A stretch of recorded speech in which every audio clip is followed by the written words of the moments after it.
शुरू करें, चलिए।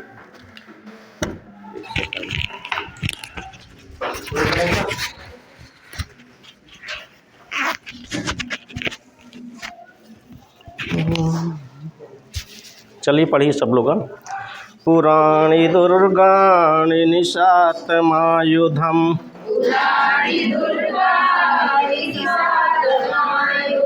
बलानि शूराणि घनाश्च कंचुकाः स्वरूपशोभैकफलानि नाकिनाम् गणैर्यमाशंक्य तदादिचक्रिरे।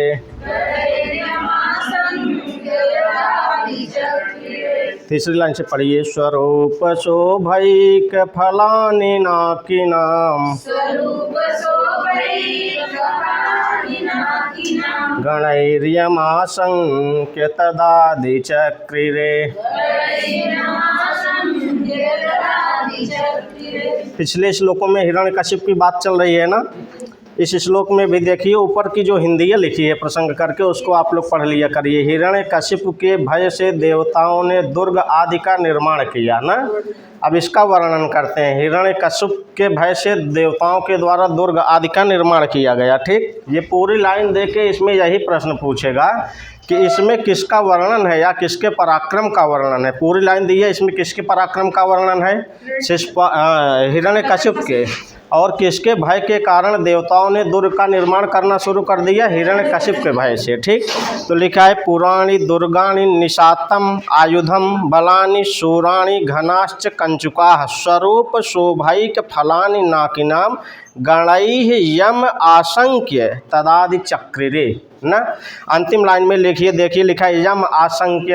यम जिसकी किसकी? हिरण्यकशिप की, मतलब जिसकी आशंका करके। यम आशंक्य ना, जिसकी आशंका करके क्या? तीसरी लाइन में लिखा है नाकिनाम गणैः। क्या लिखा है? नाकिनाम। नाक मतलब होता है स्वर्गलोक, और नाकी मतलब जो स्वर्ग में रहे। ठीक, नाकिनाम स्वर्ग में कौन लोग रहते हैं? देवता। तो नाकिनाम पद से किसका बोध हुआ?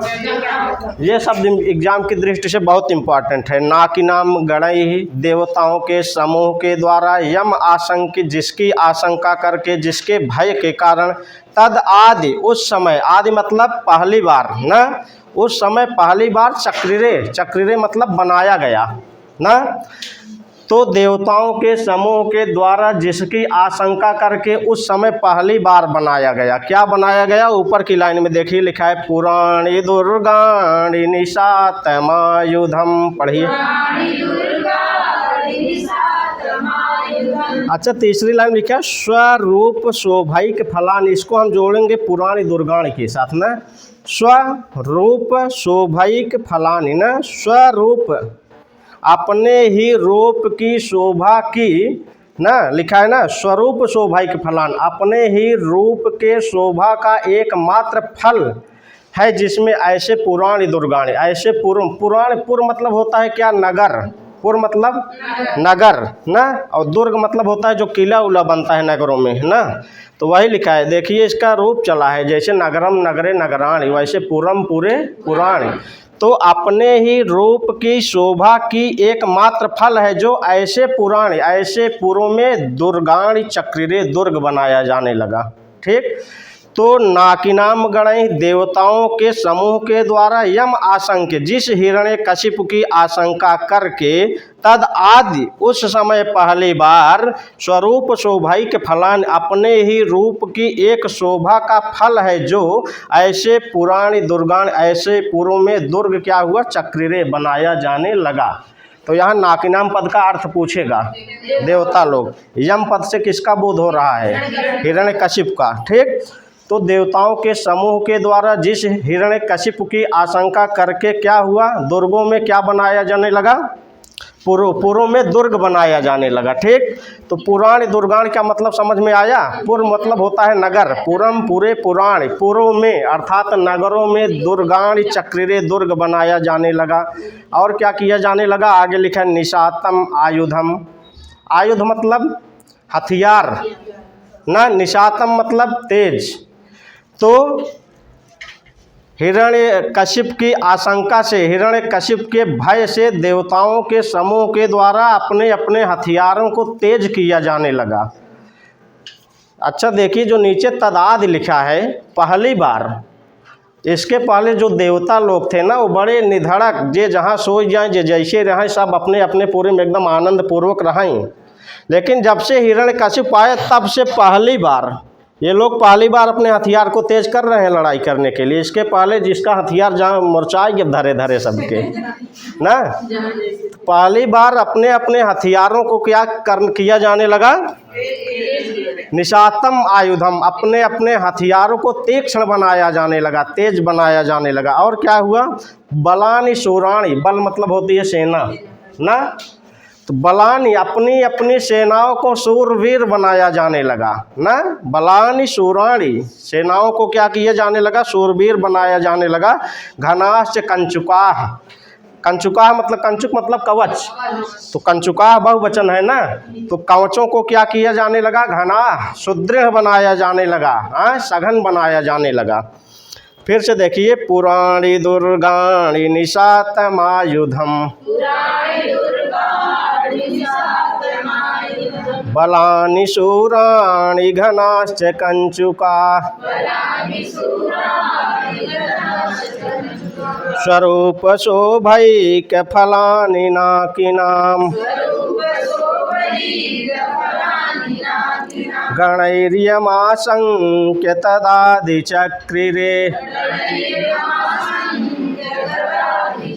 लिखा है, नाकिनाम गणैः, देवताओं के समूह के द्वारा यम आशंक्य, जिस हिरण्यकशिप की क्या आशंका करके, भयभीत होकर के, जिस हिरण्यकशिप से भयभीत होकर के, तद आदि उस समय सबसे पहली बार चक्रिरे बनाया जाने लगा। क्या बनाया जाने लगा, लिखा है, स्वरूप शोभैक फलान, जो अपने ही रूप की एकमात्र शोभा का फल है, ऐसे पुराणी, ऐसे पूर्व में दुर्गाणी, दुर्ग बनाया जाने लगा।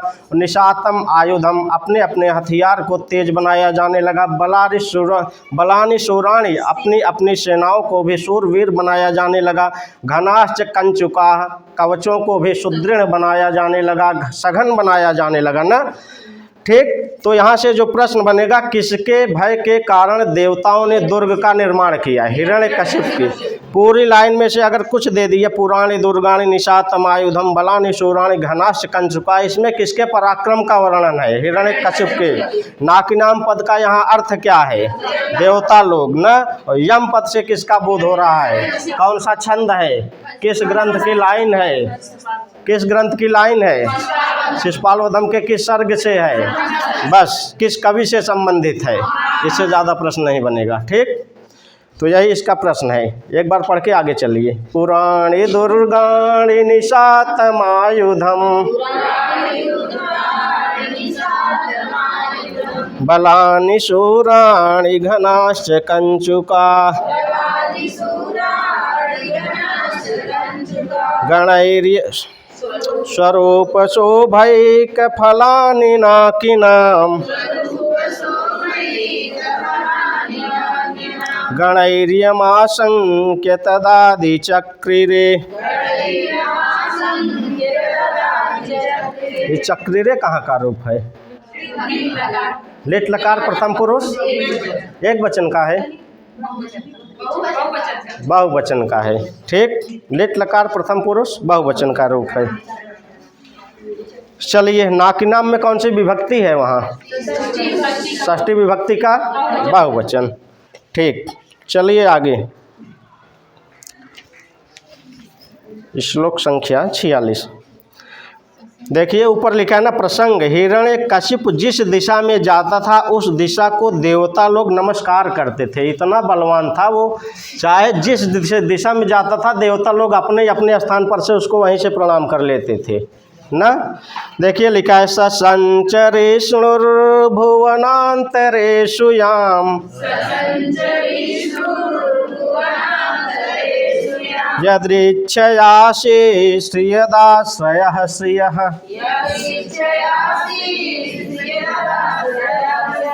शुद्ध शुद्ध पढ़िएगा उसको ना। अकारितस्यै मुकुटोपलस्खलत्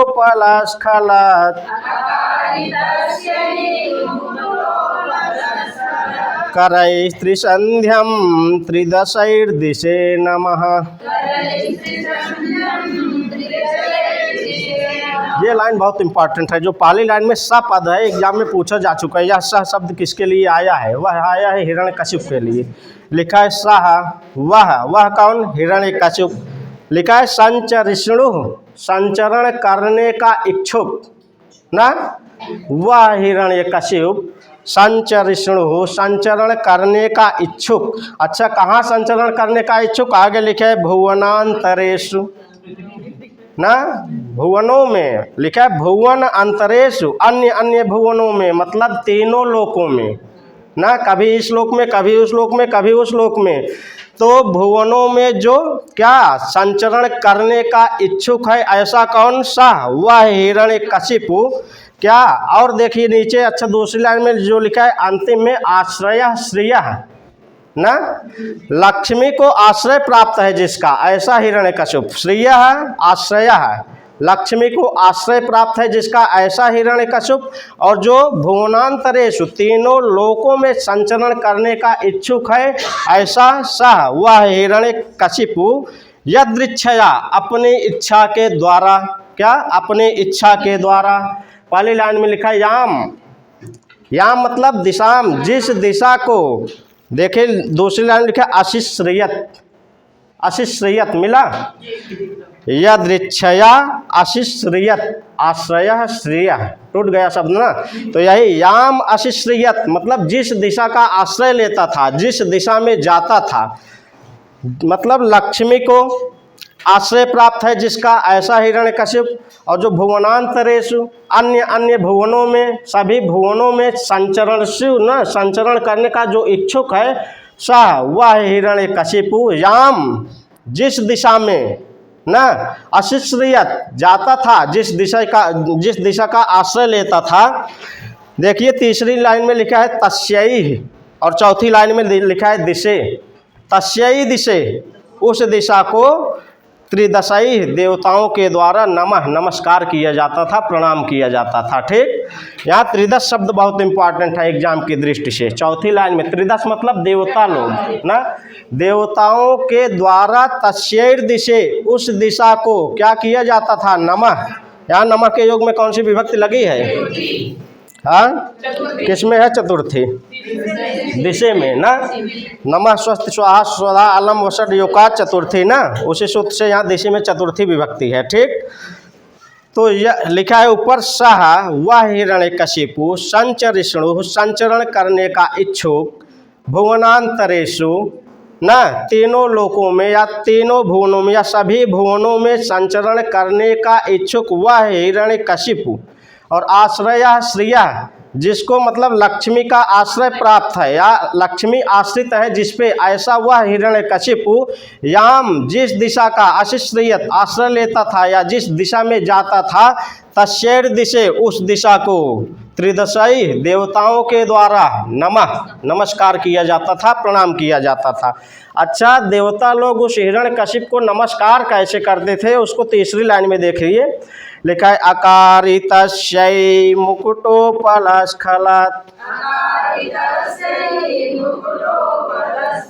करैस्त्रिसन्ध्यं त्रिदशैर्दिशे नमः।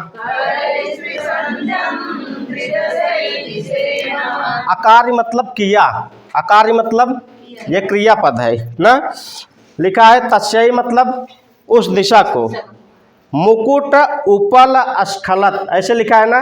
मुकुट मतलब जो देवता लोग मुकुट पहने हैं और उस मुकुट में लगी हैं मणियाँ। उपल मतलब रत्न, मणि, जो देवता लोग मुकुट पहने हैं उसमें मणि लगी हुई है कि नहीं, रत्न उसमें लगे हुए हैं ना, वही उपल मतलब वही रत्न।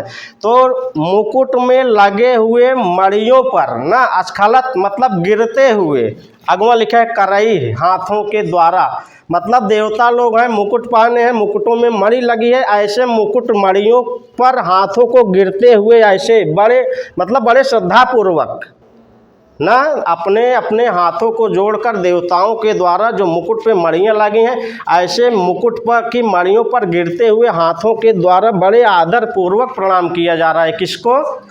हिरण्यकशिप को। ठीक, तो वही लिखा है मुकुट उपल स्खलत, मुकुट पर लगी हुई मणियों पर गिरते हुए करई हाथों के द्वारा त्रिदशई देवताओं के द्वारा न तस्यैर दिशे उस दिशा को नमः आकार नमस्कार किया जाता है। अच्छा, कब कब नमस्कार किया जाता है? चौथी लाइन में लिखा है त्रिसंध्यम, तीनों संध्याओं पर, सुबेरे दोपहर शाम।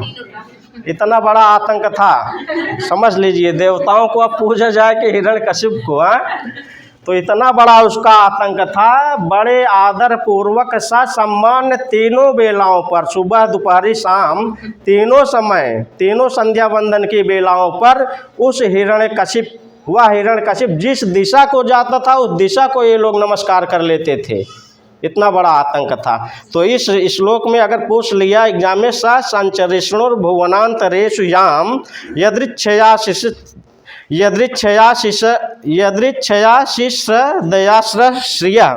इसमें किसके पराक्रम का वर्णन है? यहाँ स पद से किसका बोध हो रहा है? यहाँ याम पद से किसका बोध हो रहा है? याम दिशा, जिस दिशा को वह जाता था उस दिशा को देवता लोग प्रणाम करते थे। ठीक, अच्छा, वह जाता कैसे था दिशाओं को? लिखा है यदृच्छया, अपनी इच्छा के अनुसार। वह स्वयं जिस दिशा में, जिस भुवन में, जिस लोक में जाना चाहता था उस दिशा में जाता था, और देवता वो जिस दिशा में जाता था देवता लोग बड़े सम्मान पूर्वक उसी दिशा को नमस्कार करते थे। ठीक, चलिए एक बार पढ़ के चलिए आगे। ससंचरेषुर्भुवनान्तरेषु याम यदृच्छयासि श्रियदाश्रयः श्रियम् अकारितस्यै मुकुटोपलस्खलत् करैस्त्रिसन्ध्यं त्रिदशैर्दिशे नमः। यहाँ त्रिदशई पद हमको याद करना है एग्जाम की दृष्टि से, देवता लोग। ठीक, और बाकी ऊपर की दो लाइन पूछी जा चुकी है एग्जाम में, इसमें किसके पराक्रम का वर्णन है, शपथ से किसका बोध हो रहा है। ठीक, चलिए श्लोक संख्या 47। सटा छटा भिन्न घनेन विभ्रता नृसिंह सहीम तनुम तनुम त्वया समुग्ध कांतास्तन संग भंगुरै पुरो विदारम प्रतिचस्करे नखै। दूसरी लाइन में लिखा है नृसिंह, हे नृसिंहावतारी भगवान श्री कृष्ण।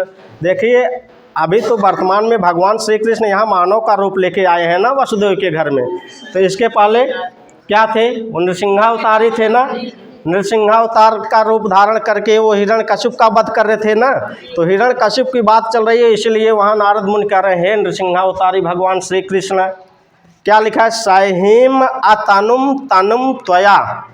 सहीम मतलब सिंह, सिंह मतलब शेर। अतनुम, अतनुम मतलब हाँ, जिसका शरीर जो है कृष्ण न हो, जो दुबला पतला न हो, अर्थात बहुत बड़ा बड़ा ना।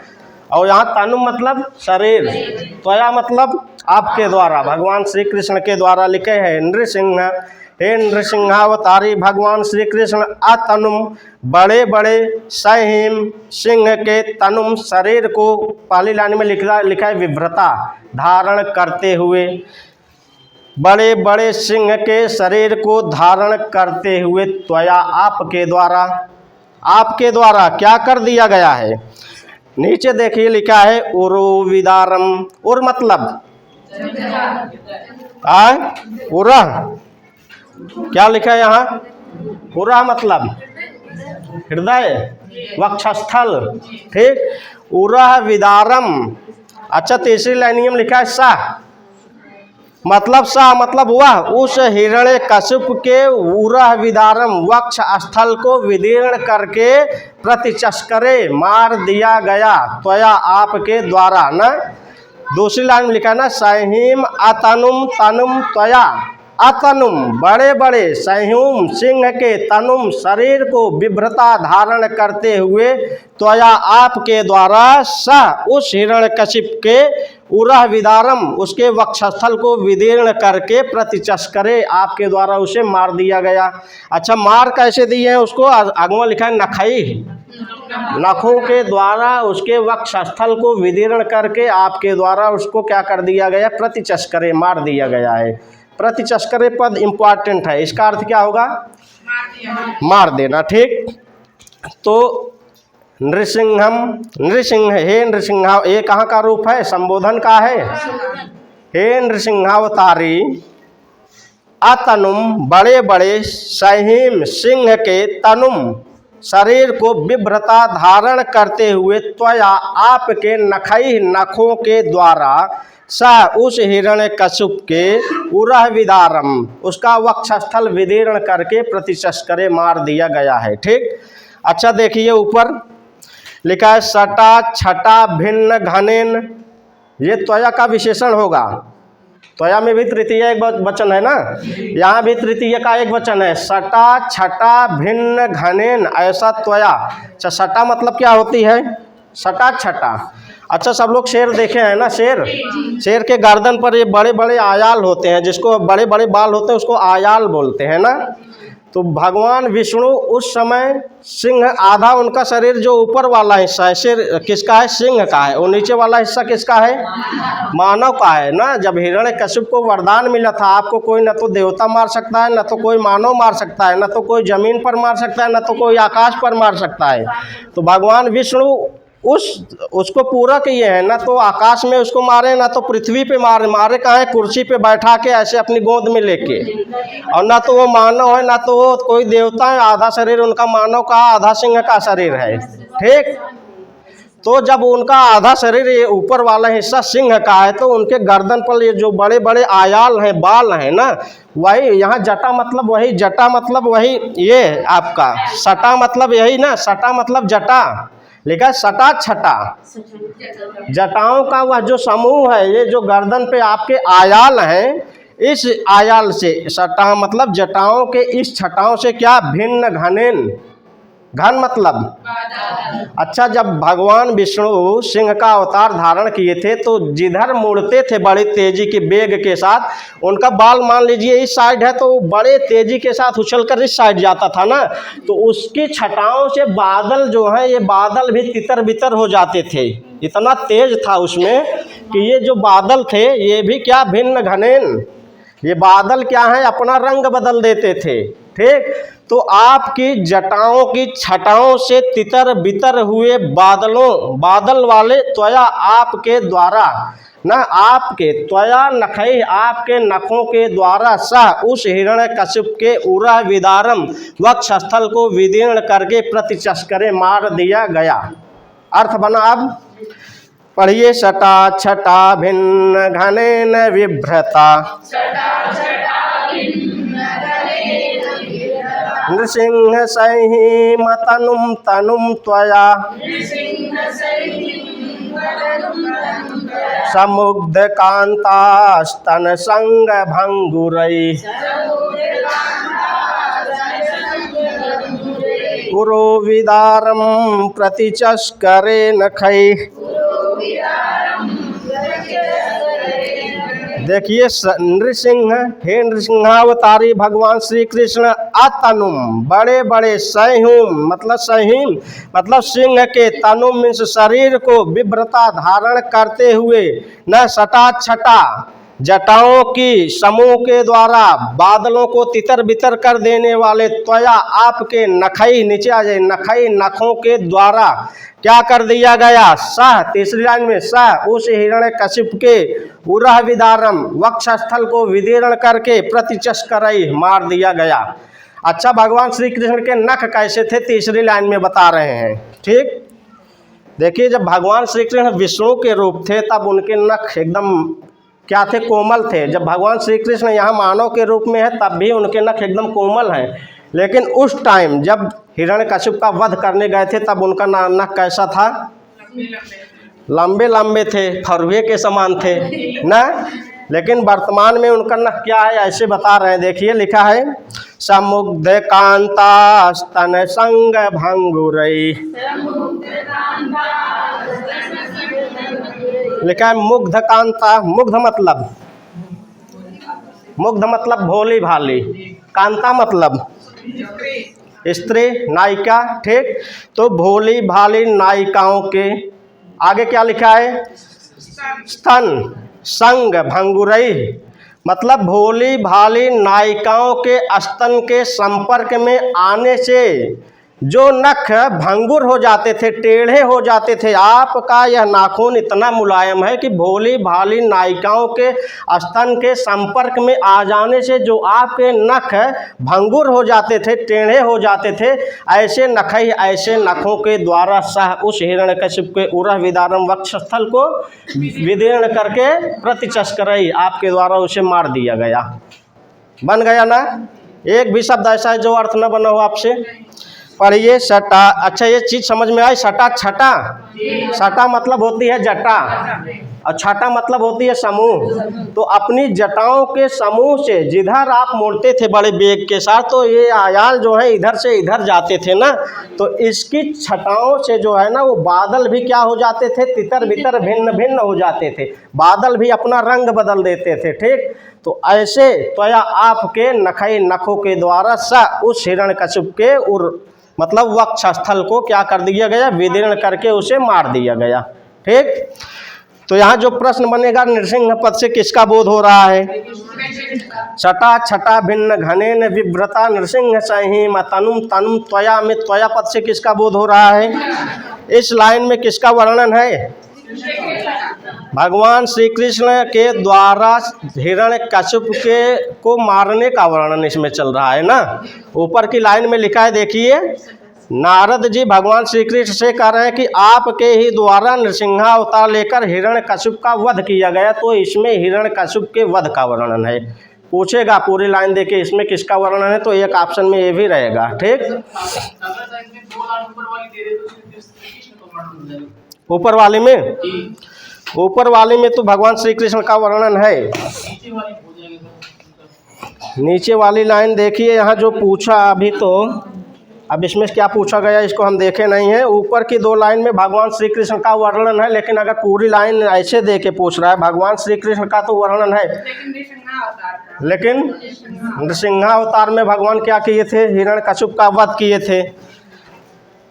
इसमें क्या पूछा गया हम तो इसका प्रश्न देखे नहीं है अभी, लेकिन ये जान लीजिए इसमें हिरण्यकशिप के वध का वर्णन है, ठीक। आगे चलें, अगला श्लोक। टाइम हो गया है क्या सर? अभी बचा है ना? चलिए। विनोदमिच्छन्नथ दर्प जन्मनो रणेन कण्ड्वा त्रिदशैर्समं पुनः सरावणो नाम निकाम भीषणम् बभूव रक्षः क्षतरक्षणं दिवः सरावणो नाम निकाम भीषणम् बभूव रक्षः क्षतरक्षणं दिवः। लिखा है तीसरी लाइन में सा, वही हिरण्यकशिप। सपद से किसका बोध हुआ? तीसरी और चौथी लाइन पूछ के अगर दे दिए वहाँ सपद से किसका बोध हो रहा है? सह वही हिरण्यकशिपु रावणो नाम, रावण नाम का निकाम भीषणम अत्यंत भीषण बभूव रक्षा बभूव राक्षस हुआ। वही हिरण्यकशिपु रावण नाम का अत्यंत भीषण राक्षस हुआ। दूसरे जन्म की बात आ गई, रावण यहाँ पैदा हो रहा है, ठीक। इसमें अब देखिए रावण का वर्णन चलने लगा यहाँ से। अब आपका यहाँ से प्रश्न भी बनेगा। शिशुपाल जो है पहले जन्म में क्या था? हिरण्यकशिप। दूसरे जन्म में क्या था? तीसरे जन्म में। अब हिरण्यकशिप की चर्चा हो गई, जो भी श्लोक थे पीछे 5, 6, 7 थे। अब यहाँ से रावण का वर्णन शुरू होगा। रावण का वर्णन काफ़ी दूर तक चलेगा, उसके बाद शिशुपाल का वर्णन होगा, फिर वहीं खत्म हो जाएगा। ठीक, तो लिखा है सह वही हिरण्यकशिप रावण नाम का अत्यंत भीषण रक्षा बभूव राक्षस हुआ। बन गया अर्थ सबसे। सपद से किसका बोध होगा?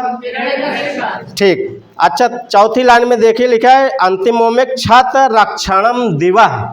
दिवह पद भी बहुत इंपॉर्टेंट है। दिवह मतलब तो जो स्वर्ग लोक के रक्षण मतलब रक्षा को क्षत विक्षत कर दिया, नष्ट कर दिया। जिसने स्वर्ग लोक की शोभा को नष्ट कर दिया, जिसने स्वर्ग लोक की रक्षा को क्षत विक्षत कर दिया, ऐसा वही हिरण्यकशिपु रावण नाम का अत्यंत भीषण राक्षस हुआ। 2 लाइन का अर्थ बन गया। कोई दिक्कत यहाँ? जो प्रश्न पूछा जाएगा ये समझ में आ गया ना? ऊपर की लाइन में आइए। विनोदमिच्छन्नथ दर्प जन्मनो रणेन कण्ड्वा त्रिदशै समं पुनः। पहली लाइन में लिखा है अथ। अथ मतलब इसके बाद, किसके बाद?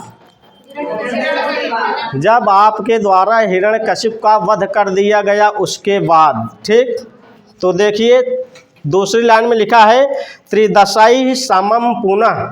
ये त्रिदशाई शब्द बहुत इंपॉर्टेंट है, पूछेगा एग्जाम में। त्रिदशाई पद से यहाँ किसका बोध हो रहा है? देवताओं का। अच्छा, लिखा है पुनः, फिर से। इसका मतलब एक बार और ये आतंक मचाया था। कब? जब हिरण्यकशिप था। अब रावण बन के वही आतंक मचा रहा है, इसीलिए वहाँ लिखा है पुनः। पुनः फिर से, त्रिदशाई समम, देवताओं के साथ।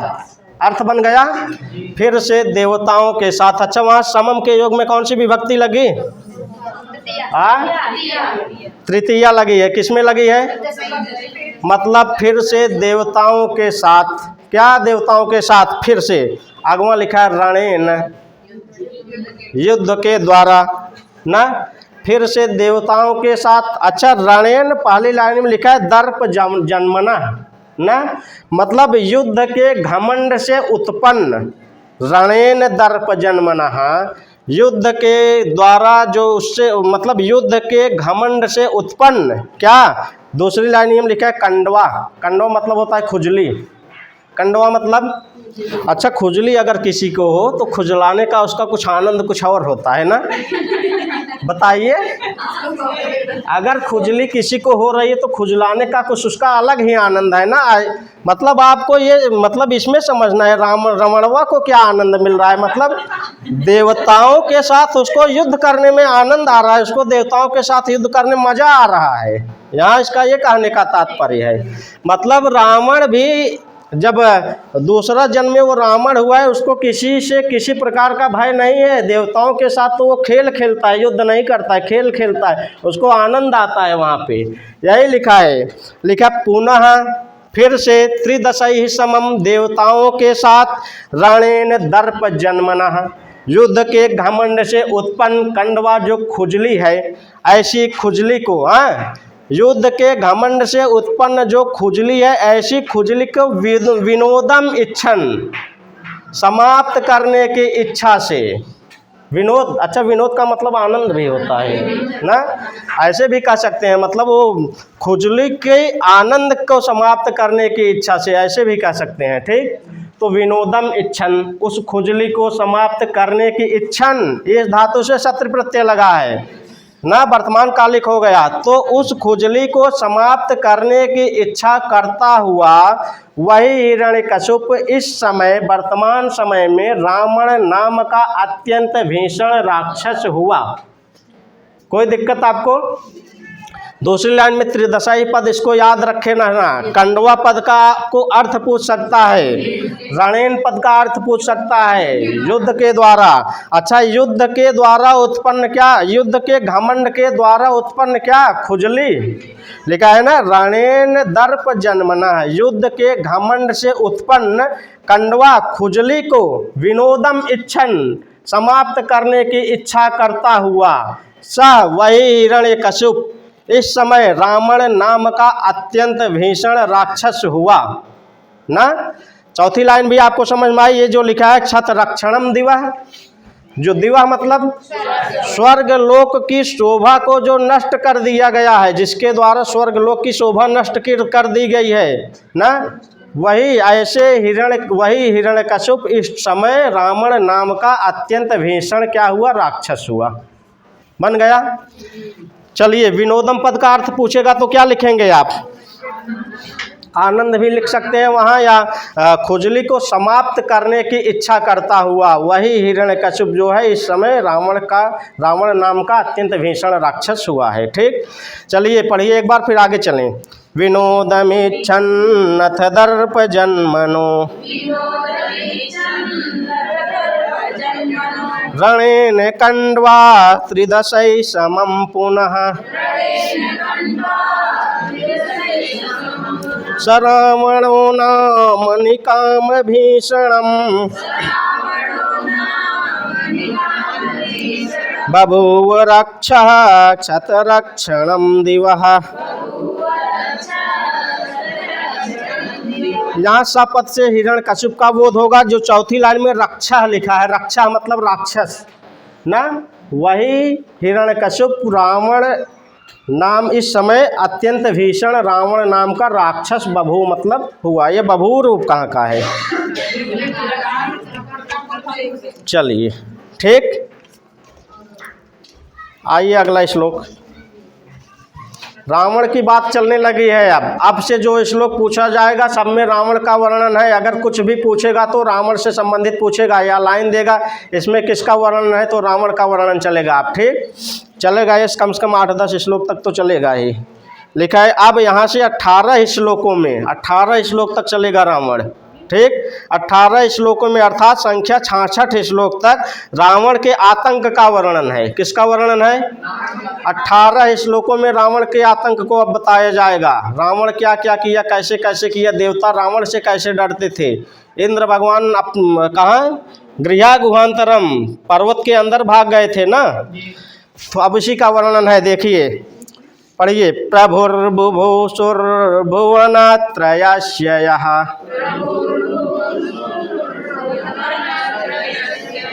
एक साथ मिला पढ़िए। ओबन लग रही है क्या? ओबन तो नहीं लगना चाहिए, ओबन तभी लगती है जब समझ में नहीं आता है चीज़। ठीक, तो इसीलिए तो देखिए जो टेढ़ा शब्द है, इसीलिए तो पहले आप हमको सुनिए, हम कैसे पढ़ रहे हैं, तब आप पढ़िए, तब आपको टेढ़ा नहीं लगेगा। आपको ध्यान देना है हमारी जीवा कैसे चल रही है वहाँ पे। ठीक, चलिए ऐसे पढ़िए, प्रभुर्भुभुसुर्भुवनत्रयस्य, शिरोतिरागाद् दशमं चिकर्तिषुः, अतर्कयद्विघ्नमिवेष्ट साहसः, प्रसादमिच्छा सदृशं पिनाकिनः। पहली लाइन में लिखा है प्रभुर्भुभुसुर्भुवनत्रयस्य, शिरोतिरागाद् दशमं चिकर्तिषुः। तोड़िए शब्दों को। लिखा है प्रभु बुभुषु भुवनत्रयस्य, टूट गया शब्द। प्रभु बुभुषु भुवनत्रयस्य, प्रभु मतलब रूप कैसे चलेगा इसका, किसके समान चलेगा? गुरु के समान चलेगा। प्रभु प्रभु प्रभव। ठीक, प्रभव आया है ना नित शतक में, हम पढ़े नहीं हैं, जानते हैं आया है। चलिए, लिखा है प्रभु बुभुषु। बुभुषु मतलब बनने की इच्छा।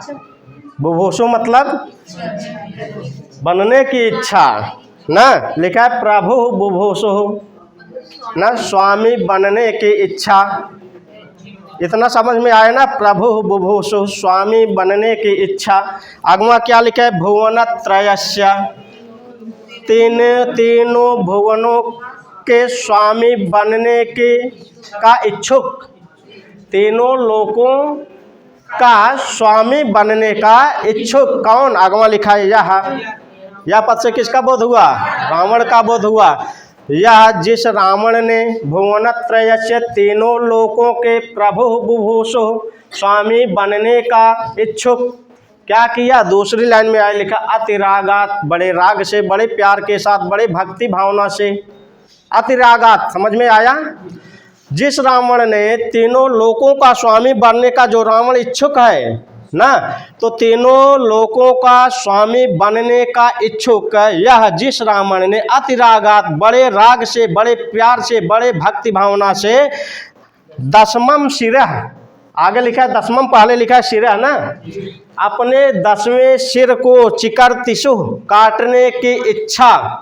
चिकर्तिषु मतलब काटने की इच्छा। तो यह जिस रावण ने भुवनत्रयस्य तीनों लोकों का क्या प्रभु बुभुषु स्वामी बनने की इच्छा से, अतिरागात बड़े राग से, दशमम शिरः अपने 10वें सिर को, चिकर्तिषु काटने की इच्छा से ना। 2 लाइन का अर्थ बना। रावण के पास 10 ही सिर थे। वो भगवान का इतना बड़ा भक्त था, शंकर भगवान का इतना बड़ा भक्त का मतलब वो कई साल से तपस्या कर रहा था। ये आप लोगों के लिए भी उदाहरण है, हमारे लिए भी उदाहरण है। सफलता आपको एकदम अंतिम समय में मिलेगी। अंतिम चरण जो होती है वही सफलता की सीढ़ी होती है। 9 सिर काट के चढ़ा दिया है भगवान शंकर को, भगवान शंकर प्रसन्न नहीं हुए। अंतिम सिर चढ़ाने ही वाला है, तभी भगवान शंकर प्रसन्न हो रहे हैं। ऐसे आप लोगों की भी सफलता मतलब ये हम नहीं कर रहे हैं सबको वही अंतिम सीढ़ी में सफलता मिले, ठीक, वो आपकी अपनी मेहनत के ऊपर है। लेकिन जो लोग ऐसा जिसको लग रहा है कि हम यार अभी तक सफल नहीं हुए, एकदम साक्षात उदाहरण है ना। जब रावण जो इतना पराक्रमी था ना, जिस दिशा में जाता था उस दिशा में हिरण्यकश्यप, जिस दिशा में जाता था देवता उस दिशा को नमस्कार कर लेते थे, वही अब रावण बन के आया है ना। अभी देखिए इसके पराक्रम का वर्णन कैसे चलेगा, देवता लोग कैसे डरते हैं इसके पराक्रम से। लक्ष्मी तो इसके यहाँ बैनर डोला रही हैं ना। तो यही मतलब ये बहुत बड़ा उदाहरण है हम लोगों को सीखने के लिए, ठीक। सूर्य भगवान का क्या, ये सुने नहीं, यही सब है 18 श्लोकों में यही है। भगवान सूर्य क्या करते थे, रावण की जो स्त्रियां थीं उनको सुसज्जित करने का काम करते थे। मतलब सूर्य भगवान काम रहा कि उन्हें इतना तेज प्रकाश दिए ना तो उनके गर्मी लगे ना ठंडी लगे। अभी आएगा, इसको हम पढ़ाएंगे, आगे है। चलिए फिर से पढ़िए एक बार, हम लोग भटक गए रास्ते से। प्रभुर्बुभुषुर्भुवनत्रयस्यः शिरोतिरागात् दशमं चिकर्तिषुः। लिखा है यह मतलब जो रावण। एग्जाम में पूछा जाएगा ये सब, दिवाली लाइन पूछी जा चुकी है, पहली दूसरी लाइन एग्जाम में पूछी जा भी चुकी है, पूछी जाएगी भी। इसमें किसका वर्णन है, कौन स्वामी बनने का इच्छा कर रहा है, ऐसा पूछा जाएगा, ठीक। तो रावण का वर्णन लिखा है, यह जिस रावण ने क्या भुवनत्रयस्य तीनों लोकों के प्रभु बुभुषु स्वामी बनने का इच्छुक, तीनों लोकों का स्वामी बनने का इच्छुक जिस रावण ने अतिरागात, दूसरी लाइन में आ जाइए, अतिरागात बड़े प्यार के साथ दशमम शिरः अपने 10वें सिर को चिकर्तिषुः काटने के इच्छुक, ठीक। आइए तीसरी चौथी लाइन देखिए। अतर्कयत्विघ्नमिवेष्ट साहसः प्रसादमिच्छा सदृशं पिनाकिनः। देखिए लिखा है इष्ट साहसः, मिला। इष्ट साह मतलब जिसको साहस इष्ट है, जो साहसी है, जो साहस की इच्छा करता है, ठीक। जो क्या है साहसी मतलब जो साहस से प्रेम करता है। ऐसा कौन था? ऐसा रावण। तो जो इष्ट साहसी, जो इष्ट मतलब साहस को चाहने वाला है, ऐसा रावण ना।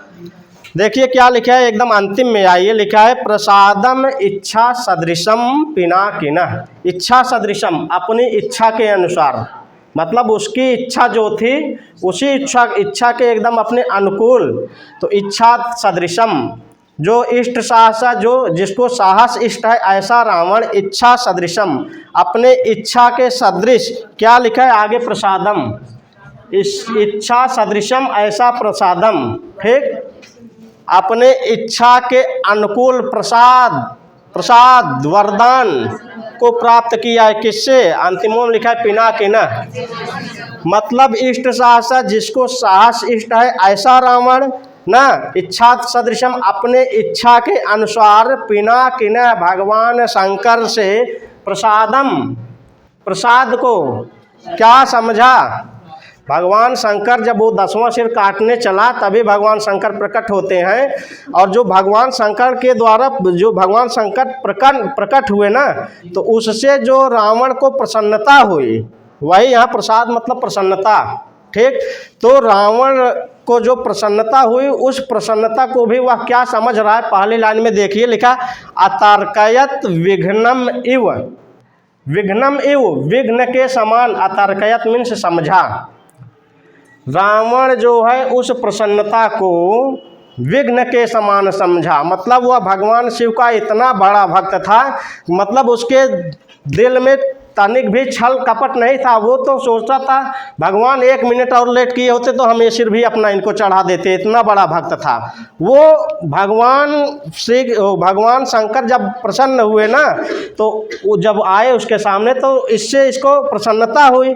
इस प्रसन्नता को भी वह क्या समझ रहा है, विघ्नम इव अतर्कयत, इसको विघ्न के समान समझ रहा है कि भगवान थोड़ा सा और लेट के होता था हम यो सीधे चढ़ाई दे होता आप चरण में काट के, ठीक।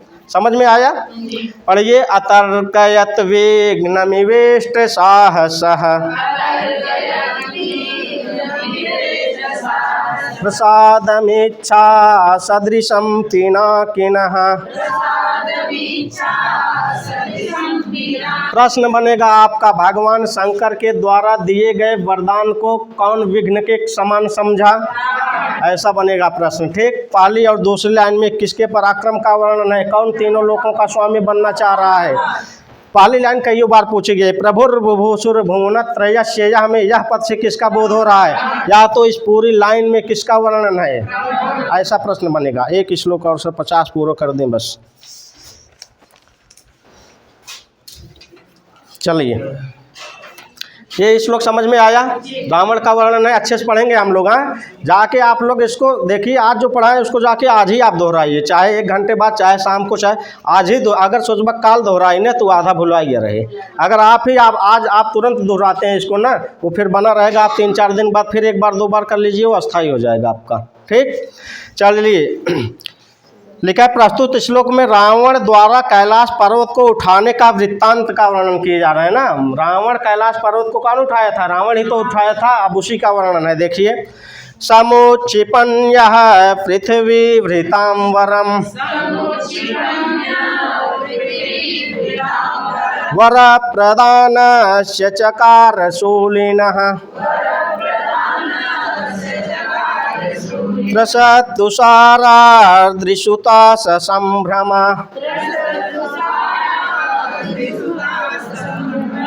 स्वयं ग्रहाश्लेष सुखेन निष्क्रयम्। पहली लाइन पढ़िए, समुच्छिपन्यः पृथ्वी भृतांबरम वर प्रदानस्य चकार शूलिनः। लिखा है पृथ्वी भृतांबरम, क्या लिखा है, पृथ्वी वृत मतलब वृत मतलब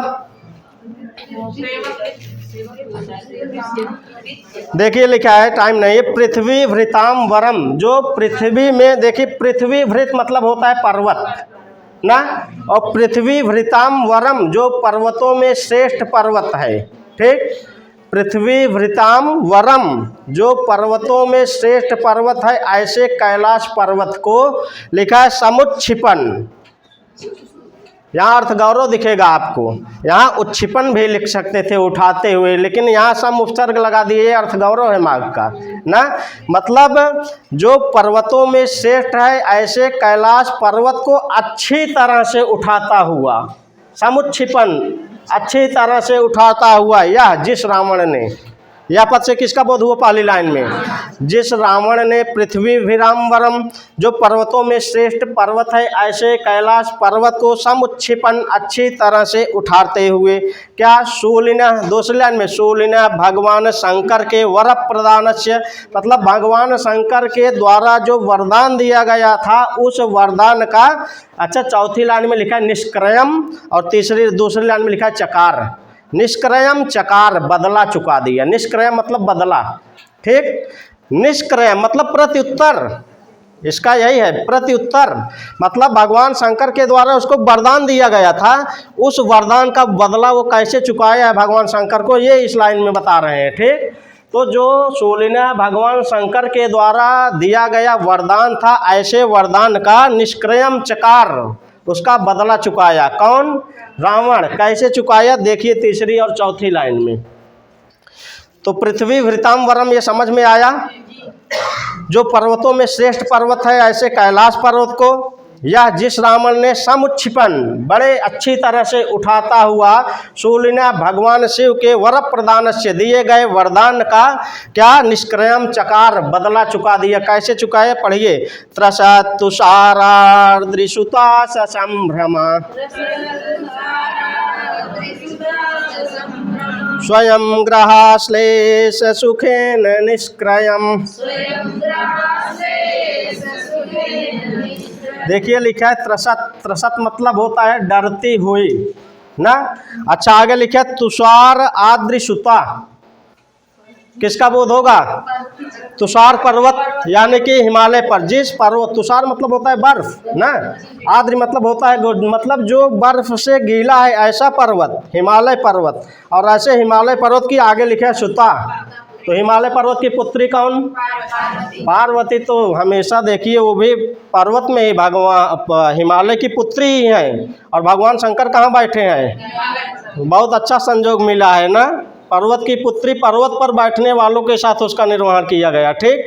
देखिए लिखा है त्रसत डरती हुई तुषार आद्रिसुता पार्वती के ससंभ्रमम, ससंभ्रमम मतलब डर गई हैं, घबरा गई हैं। जब पर्वत पे भगवान शंकर बैठे हैं उनके जस्ट बगल में पार्वती बैठी हैं ना, और जब रावण उसको अच्छी तरह से उखाड़ लिया बड़ी तेजी के साथ अचानक में, तो पार्वती ससंभ्रमम घबरा करके डरती हुई, लिखा है ना त्रिशत त्रसत, डरती हुई घबरा करके जो हिमालय की पुत्री पार्वती हैं। चौथी लाइन लिखा स्वयं ग्रह आश्लेष, स्वयं अपने आप ही, ग्रह मतलब वहाँ होता है पकड़ लेना ना, आश्लेष मतलब भाग, जैसे वो पर्वत उखाड़ा वहाँ से वैसे ही पार्वती बागले बैठी रही, डर के मारी अपने आप भगवान शंकर का कहलीन चपक गए, ठीक। जौन एक शुद्ध उदाहरण देखिए, ये मतलब है इसके अच्छा देखिए भगवान शंकर को पार्वती ना आलिंगन जल्दी नहीं करती थी, क्यों, क्योंकि उनके गले में सर्प ये सब रहते थे, उसकी भय की वजह से। जैसे पर्वत उपाड़े से वैसे उनको कुल डर भाग गए ना। वही लिखा है यहाँ पे स्वयं ग्रहाश्लेष, स्वयं अपने आप ही, जो तुषार आद्रिसुता है ऐसी पार्वती स्वयं अपने आप ही ग्रह आश्लेष पकड़ कर भगवान शंकर का आलिंगन की। जैसे ही आलिंगन की तो वैसे सुखेन भगवान शंकर को सुख मिला ना।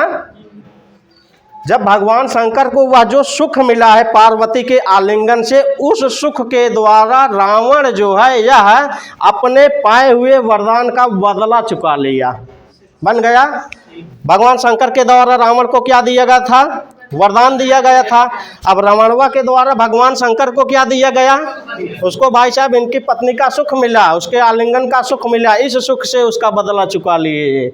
समझ में आई बात ना?